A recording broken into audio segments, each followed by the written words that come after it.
지난번에 이어서 점치는 방법을 구체적으로 설명합니다. 제목은 주역이란 세 번째 순서입니다. 점치는 도구가 여러 가지가 있는데 가장 대중적인 것이 이 50개의 산가지 또는 소죽, 시초로 점을 치는 것입니다. 그 밖에 간단하게 점을 칠 수 있는 방법이 있는데 이러한 주사위를 사용하는 방법이 있고요. 이것도 주사위입니다. 또 동전을 던지거나 동전을 사용하여 점치는 방법이 있습니다. 오늘은 주로 이 산가지를 통하여 점치는 방법을 이야기하겠습니다. 그 점치는 방법의 원론적인 말씀이 계사전 상 9장에 있습니다. 먼저 그 말씀을 소개하고 점치는 구체적인 방법을 이야기하겠습니다. 주역의 요체는 상수사, 이 사는 말씀이죠. 이 상수사의 삼자관계, 트로이카입니다. 그 중에서 상과 수에 관해서 많이 얘기합니다. 상수라고 좁혀서 말하고요. 상수학파의 상수가 아닙니다. 상과 수의 관계, 여기에 말씀을 붙여서 상수사라는 트로이카가 주역의 요체입니다. 그러면 이 요체의 바탕을 두고 점을 어떻게 치느냐 하는 것에 관한 원론적인 이야기입니다. 계사전 상 9장의 말씀을 원문에 따라서 설명을 하겠습니다. 이 내용은 하도의 숫자에 근간하여 점을 치기 위한 원론적인 말씀입니다. 천의 숫자는 1이고 천의 숫자는 1, 하늘의 숫자는 1이고 땅의 숫자는 2이다. 이 하도의 숫자에 따라서 이렇게 규정하는 것이죠. 천의 숫자는 3이고 땅의 숫자는 4이다. 하도의 중앙에 있는 천의 숫자는 5이고 땅의 숫자는 6이고 천의 숫자는 7이요 땅의 숫자는 8이다. 천의 하늘의 숫자는 9이고 땅의 숫자는 10이다. 천의 숫자는 5이고 땅의 숫자도 5이고 상, 하, 좌우, 중앙이 모두 홀짝으로 결합된다. 하도의 상, 하, 좌우, 중앙이 모두 홀과 짝, 홀수, 짝수는 음양을, 그리고 각기 짝수와 홀수를 합하면 하늘의 숫자는 25이다. 그러니까 하도에 하늘의 숫자를 합하면 1 보태기 3 보태기 5 보태기 7 보태기 9 하면 25가 나옵니다. 그게 하늘의 숫자입니다. 그리고 하도의 땅의 숫자는 30이다. 2 플러스 4 플러스 6 플러스 8 플러스 10 하도의 숫자입니다. 를 합하면 땅의 숫자는 30이다. 무릇 천지의 숫자는 55이다. 이 천지의 수는 뒤에 점칠 때 하는 숫자는 50과 다릅니다. 천지의 수 55는 귀신의 변화, 즉 천도의 유행에 대해서 말하는 수, 이것이 변화를 일으키는 원인으로 귀신을 움직입니다. 이제 이러한 논리에 따라서 점치는 일에 접근합니다. 앞에 페이지 55는 천지의 작용인데 앞에 이 55는 천지의 작용인데 여기서 점칠 때 이 50은 주로 사람의 작용으로 됩니다. 천지인 중에서 사람으로 좁혀지는 것이죠. 대연지수의 50이라는 것은, 대연은 점칠 때 크게 넓힌 숫자가 50이다 하는 얘기입니다. 점칠 때의 산가지를 가장 확충한 것이 50이라는 숫자입니다. 그 중에서 1은 태허이므로 그거 1을 제하고 걸어놓고 나머지 49책을 쓴다 하는 얘기입니다. 이 50개의 산가지에서 하나를 제외해서, 이 하나는 태극입니다. 태극을 제외하고 나머지 49개를 양분하고 두 쪽으로 나누고 네 쪽으로 나누고 하면서 효와 괴를 구한다는 얘기입니다. 소광절 등의 태극도에서 이야기하듯이 맨 처음에 태극이 있죠. 그 다음에 요걸 양분하면은 음양이 있죠. 음양에서 또 갈라지면은, 이것이 음양이 갈라지면은 이렇게 두 개가 되고, 또 여기에 음양이 갈라지면은 두 개가 돼서 네 가지의 범주가 생기죠.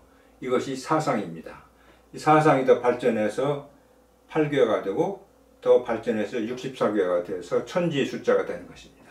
그러니까 하도 낙서의 숫자를 중심으로 천지의 수를 끌어내고, 이 천지의 수를 중심으로 만물의 원리를, 변화하는 원리를 끌어내는 것이 주역의 본바탕이고, 이것을 상수를 중심으로 점을 친다고 볼 수 있습니다. 50개의 서죽에서 하나 태극을 빼서, 이게 태극입니다. 이 49개의 점대, 이 왼쪽에 있는 이 49개의 점대를 임의로 둘로 나누어서 음양의 두 표준으로 삼는다. 음양의 두 표준으로 삼는다 하는 얘기입니다. 그러니까 이게 태극이죠. 태극도설의 그 태극도의 그림의 태극이죠. 이 태극 하나 꺼내고, 그 다음에 태극 밑에가 음양이 있지 않습니까? 둘로 나누는 거죠. 이분하는 거죠. 주역은 이분법 아닙니까? 이분해서 이 안에 음양이 있고 여기에 음양이 있는데, 어쨌든 둘로 나누어서 음양의 표준으로 삼는다. 여기에 음양이 섞여 있고 음양이 섞여 있는데 이것이 하나의 표준이 된다는 것이죠. 이 걸어놓은, 이렇게 태극을 걸어놓는 행위를 괴라고 부르는데, 이 괴입니다. 이 괴. 이걸 하나 걸어놓는 것을 새끼손가락에 거는 행위를 괴라고 하는데, 이 걸어놓은 태허라는 하나의, 이걸 또 하나의 단위로 책이라고 합니다. 이 책과 함께 이거 하나 세 개죠. 그러니까 천지인, 이렇게 세 개의 표상이 생기는 것입니다. 이렇게 하나의 태극을 걸어두고 이 두 쪽으로 49개의 산가지를 나눔으로써 천지인이라는 그 주역의 기본 구도가 생긴다는 얘기입니다. 그 다음에 둘로 나눈 산가지를 각각 4개씩 걸어 나아가면서 사계절을 표상한다 하는 이야기입니다. 태극 하나 뺐죠. 49개의 산가지를 둘로 나누는데, 이 둘로 나눠진 산가지를 각각 4개씩 덜어낸다는 겁니다. 하나, 둘, 셋, 넷 덜어내고, 4개씩 덜어내고, 4개씩 덜어내고, 4개씩 덜어내고, 4개씩 덜어내고 하면은 남는 숫자가 1, 3 등등의 숫자로 고정이 됩니다. 이 남는 숫자가 몇 가지 형태로 갈라지는데, 이렇게 남는 숫자도 매우 중요하게 해서 점을 칩니다. 이 남는 산들을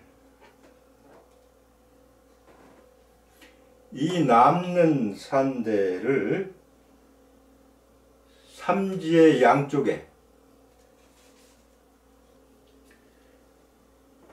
이 남는 산대를 무명지에 끼운다는 것이죠. 남는 산대가 하나일 수도 있고 3개일 수도 있고 등등 몇 가지의 숫자로 되는데, 이것을 무명지 양쪽에 끼워놓는데, 이것은 윤달하고 관련이 있습니다. 윤달을 형성한다 하는 얘기입니다. 왜 그러냐? 5년마다 윤달이 2번이므로 두 번 끼워놓은 산대를 합해서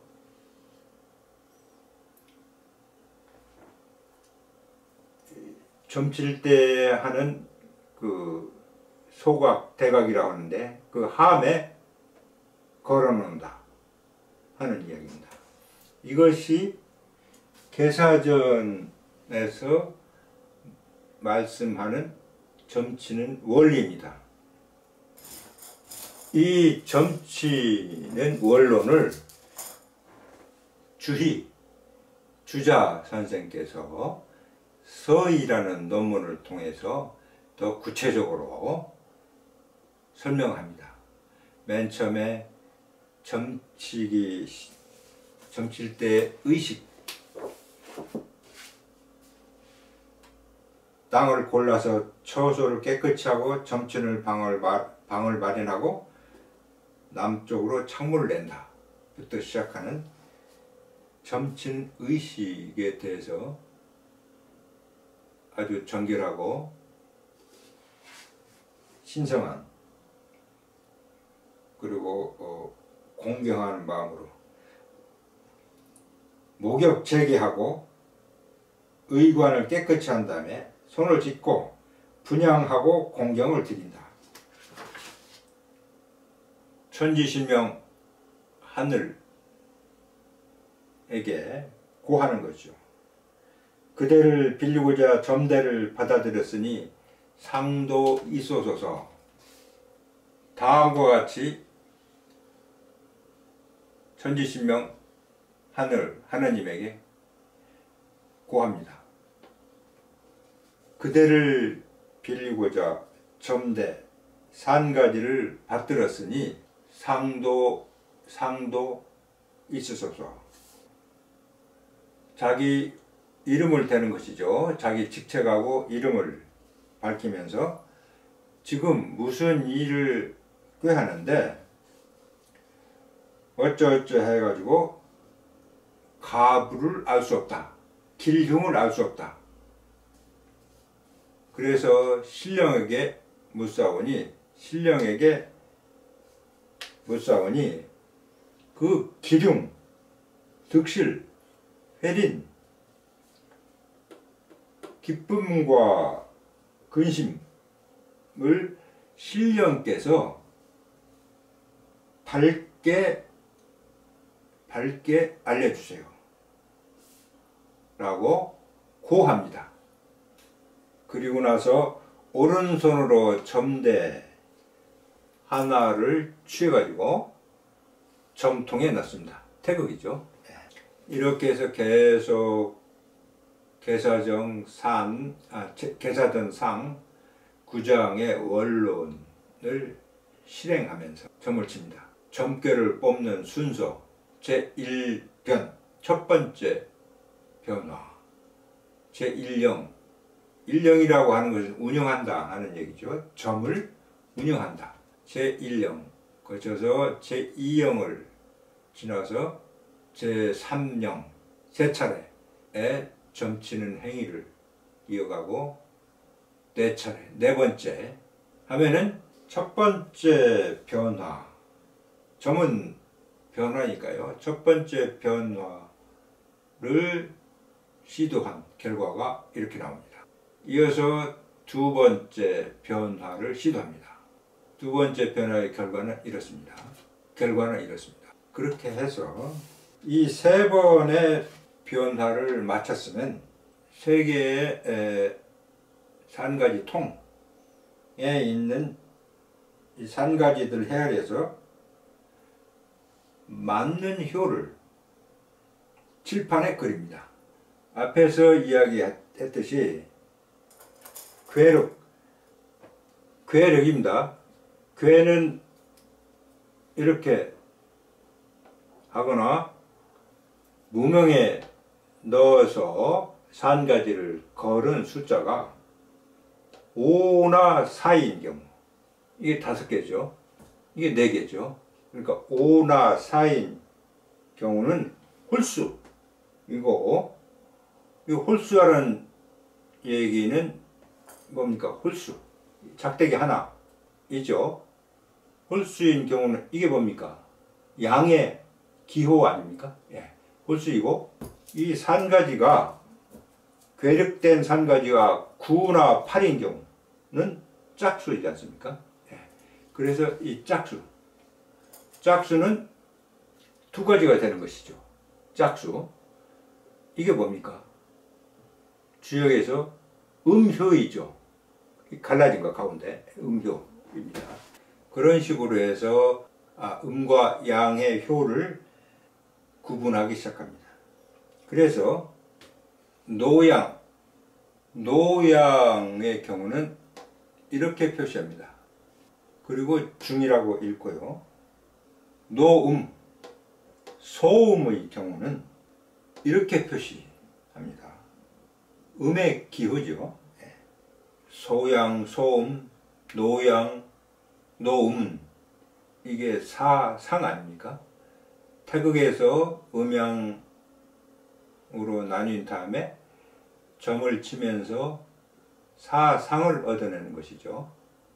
이 사상 중에 첫 번째인 노양은 이렇게 소음은 이렇게 표시하고 소양은 한일자로 표시하고 노음은 이렇게 표시합니다.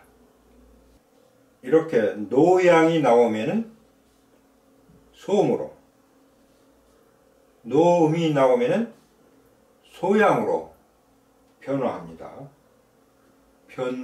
괴가 변화무쌍하게 변함으로 변효라고 합니다. 이와 같이 매번 3번 변화해서 첫 번째 효를 얻어냅니다.